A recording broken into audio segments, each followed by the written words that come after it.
todo cabeludo aqui. A paz do Senhor. Eu quero falar um pouco sobre novo nascimento. É um assunto bem corriqueiro, bem falado, no entanto, pouco compreendido por parte majoritária das pessoas das igrejas da membresia brasileira. O porquê? Sabemos que hoje existe uma carência, um déficit muito exorbitante, muito grande, da pregação genuína do Evangelho. No Brasil, tem uma grande incidência nos últimos tempos de pregação coach, teologia da prosperidade, que está perdendo espaço para o coach, pregações sobre cura,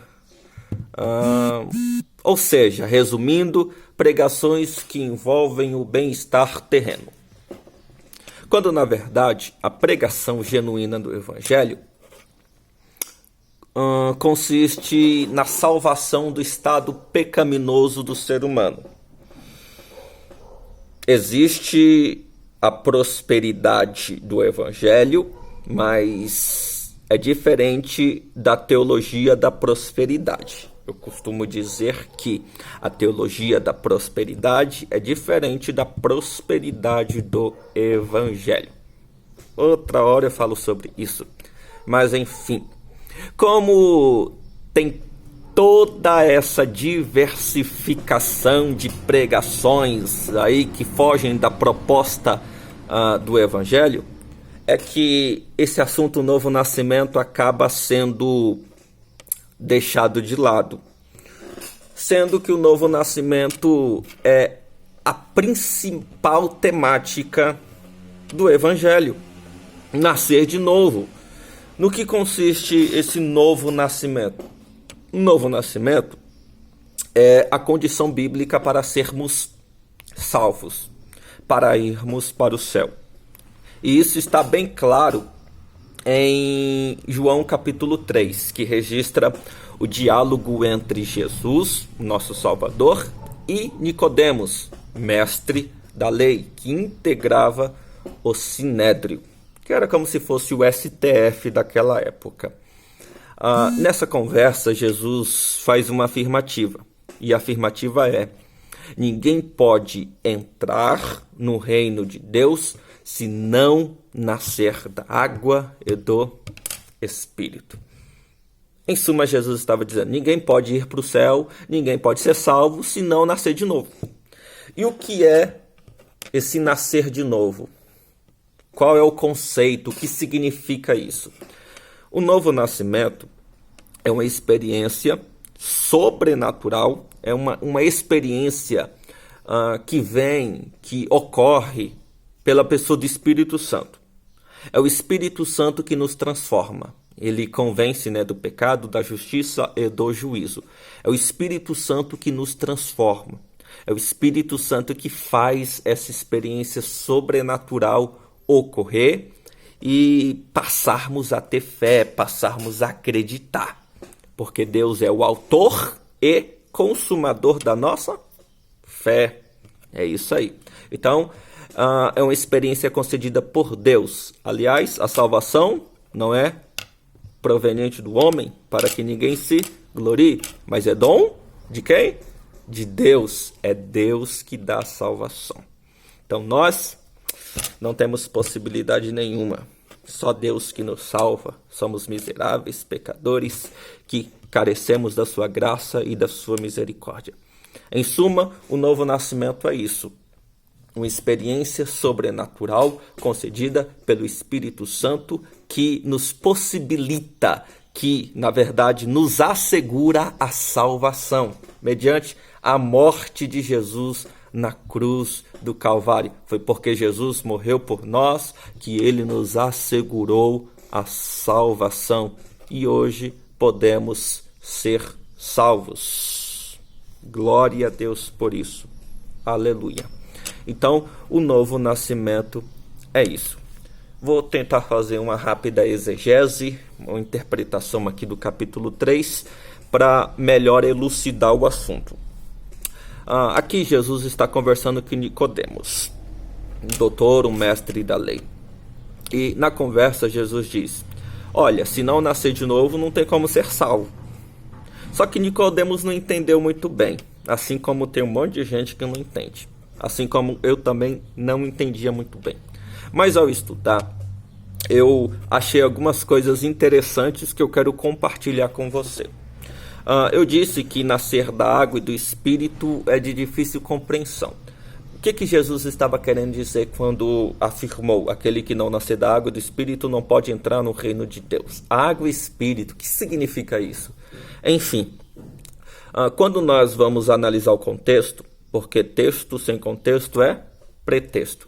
Quando nós vamos analisar o contexto, capítulo 2 é o contexto do capítulo 3. E o capítulo 4 também é o contexto do capítulo 3. No capítulo 2, a Bíblia relata o primeiro milagre de Jesus, que é a transformação da água em vinho. Ou seja, um milagre que envolve água.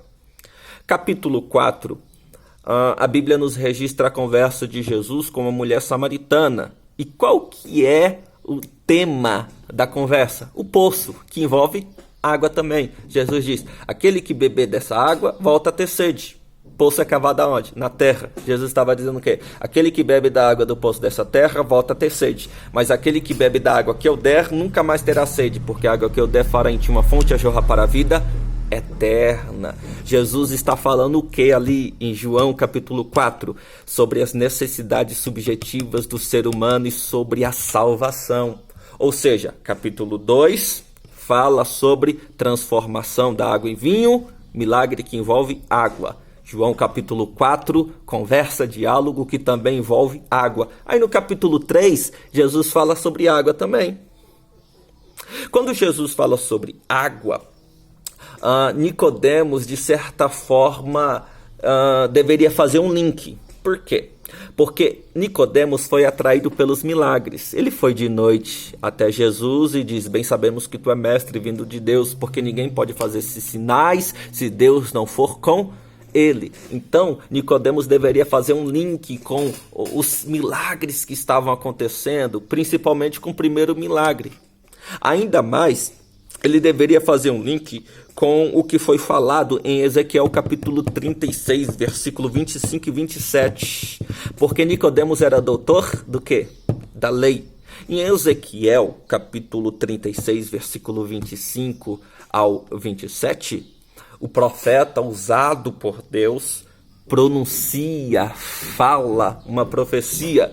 E é uma profecia sobre mudança, sobre troca de coração. Espergirei água sobre vocês, tirarei o coração de pedra, colocarei um coração de carne, vos purificarei das idolatrias, vocês serão transformados. Ou seja, você percebe que ali na profecia fala sobre água, sobre transformação. Nicodemos, como doutor da lei, que era expert da lei, tinha que ter entendido isso. Só que ele não entendeu. E aí Jesus estava ali conversando, tentando explicar. Então, o novo nascimento é isso.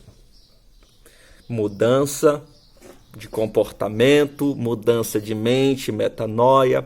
É uma transformação radical na praticidade de vida do ser humano. Aquele que mentia, não mente mais. Que roubava, não rouba mais. Se prostituía, que fazia coisas erradas, que fazia coisas arbitrárias, não vai fazer mais. Porque agora a vida vai ser administrada, conduzida, balizada por Deus. Então o novo nascimento é isso. Quando uma pessoa nasce de novo, ela não consegue mais viver nas práticas antigas, em paz. Charles Spurgeon disse que Deus não permite que seus filhos pequem com sucesso. Ou seja, quando nasce de novo, torna-se filho. Porque existe um povo que diz aí que todo mundo é filho de Deus. Só é filho de Deus quem nasce de novo. Ele veio para os seus, mas os seus não o receberam. Mas todos aqueles que o receberam, deu-lhes o poder de se tornarem filhos de... Se vai se tornar é porque não é. Então, quando nasce de novo, você se torna filho de Deus. E quando você é filho de Deus, nasceu de novo, você não consegue mais pecar e permanecer em paz. Ao pecar, porque hora ou outra você vai pecar. Porque embora nascemos de novo, continuamos sendo pecadores. A natureza adâmica está em nós. A diferença é que o pecado não será algo mais voluntário. O pecado não será algo mais normal, comum. Vai ser algo acidental que, ao ser cometido, vamos sentirmos muito tristes. Vamos chorar, vamos ficar angustiados, vamos sentir mal-estar. Por quê? Porque o pecado vai nos fazer mal. Isso é para quem nasceu de novo. Um dos símbolos do pecado na Bíblia é lepra. E a lepra tira a capacidade sensitiva. Quando uma pessoa tem lepra na mão, ela coloca a mão no fogo e não sente nada. Lepra do nariz, o nariz cai, ela nem percebe. Na orelha, a orelha cai e ela também não percebe. Porque a lepra tira a capacidade de sentir. Tem pessoas que estão tão contaminadas pelo pecado que elas não sentem mais o pesar na consciência, não sentem mais dor. E se uma pessoa estiver nessa condição, o diagnóstico espiritual dessa pessoa é muito terrível. Está numa situação muito precária. Eu costumo dizer que Deus colocou um juiz dentro de nós e esse juiz se chama consciência. Sempre quando nós fazemos algo certo, que está em conformidade, consonância de acordo com as Escrituras, nos sentimos bem. Por quê? Estamos fazendo aquilo que a Bíblia nos ensina que devemos fazer. Agora, quando fazemos algo que contradiz os princípios eternos da palavra de Deus, a flecha da consciência, eu falo que a consciência é uma flecha, ela se vira contra nós e causa-nos dor, ficamos tristes, sentimos coisas negativas. Eu costumo dizer que a gente sente aquilo que chama de dor na consciência, né? A dor na consciência é a flecha da consciência se virando contra nós porque fizemos algo errado. E toda flecha tem uma ponta. Tem gente que faz tantas coisas erradas, que a ponta da flecha da consciência cega. Fica cega. Aí não causa mais dor. Aí o pecado se torna algo normal. E a Bíblia chama essas pessoas de quem? Do que, né, na verdade? De pessoas que estão com a mente cauterizada. Porque se acostumaram com o pecado. Um filho de Deus, uma pessoa que nasce de novo, ela não fica dessa forma. Porque o pecado nos causará mal-estar, não ficaremos bem. Então, essa era a mensagem que eu queria transmitir para vocês. Espero que vocês tenham sido edificados e que Deus vos abençoe. Abração!